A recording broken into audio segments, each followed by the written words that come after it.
morning. I'm Carol, a librarian with the Augusta-Richmond County Public Library System, and we're going to talk about Carol's collections, tips for taking care of your old photographs, rare books, and documents. We're doing an episode every so often, so keep in touch so you can find out what we'll talk about next. Today we're going to talk about taking care of your photographs. The most important thing to think of when taking care of your photographs is the temperature they're stored in. While photographs ideally would like a temperature of 50 degrees Fahrenheit, we know that's impossible for a home environment, so you can go ahead and be comfortable with storing them at about 70 degrees. You can see here the damage that extreme heat will do. It shortens the fibers in your paper backers and makes photographs more fragile and more prone to tearing and cracking. This particular photograph, the backer is good, but the heat has affected the image itself. There are three components to an image. There's the silver halide, which is the negative that develops. There is the fixer, which is the top layer, and then the three layers underneath are cyan, magenta, and yellow, and these together will form your colors. So you can see here where there's been cracking all through the emulsion, which will eventually make the color leak out over time. The next thing to worry about here, of course, since we live in the land of humidity, is excessive humidity. This can cause a lot of problems. It can cause moisture to condense onto your photographs, and more importantly, excess humidity can cause mold, which will eat away at your photographs. You can see that in the photograph here. Of course, there's a lot of mold off to the side, but maybe if you look at the lady's face, you can see where it's starting to indent, where the mold is eating the photograph. So what can we do to control humidity for our pictures? Probably the best thing to do is to leave them in the house with us where there is a stable temperature. The extremes of heat and humidity, again, will cause a lot of damage to your photographs.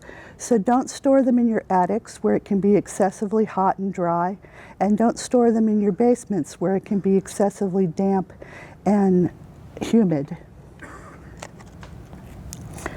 As you can see, one of the other things we have to worry about with our photographs is pests getting a hold of them. Mice especially, as you can see here, love the taste of our photographs and will eat them if given the opportunity. So again, this is another good reason to store them in your house in a stable environment. Light is also a problem. This particular picture was kept in a light and humid environment, so there was condensation that formed inside the frame. And as you can see, it's adhered to the glass frame and can't be removed. You're probably getting a glare in your picture right now, so this would be another reason why later it would be hard to preserve. This particular picture would be very hard to digitize because of the glare coming off the glass. But unfortunately, this is the only way to save it. Other problems with color are that the colors will fade and degrade over time, as you can see in this photograph. And over time, exposure to light will erase the image. As you can see, this is a very faint image. It would be nice to know whose Christmas celebration this is. The other thing to think about, of course, is where you put your photographs. Don't put your photographs on exterior walls of your house because there's more heat there. If you can, put them on interior walls. Don't put them near heating vents or cooling vents because this will change the temperature drastically and again cause them to dry out or get humid and become brittle and break or get mold.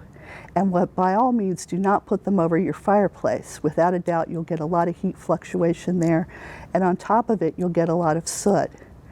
When you're thinking about storing your photographs, try to keep them away from areas where you use harsh chemicals like bleaches or sprays. These can affect them as well.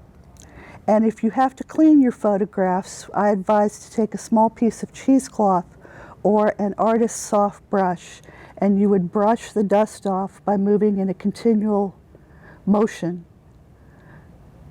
that would not scratch the photograph. Back and forth will leave scratches. You want to keep going in a steady motion in one direction. So these are some tips of photographs.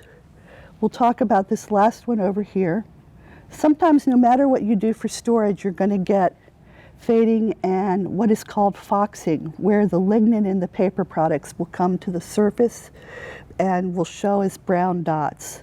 But when we consider that this particular photograph is probably at least 100 years old, it's doing pretty good compared to some of our more modern examples. So this is the end of this episode of Carol's Collections.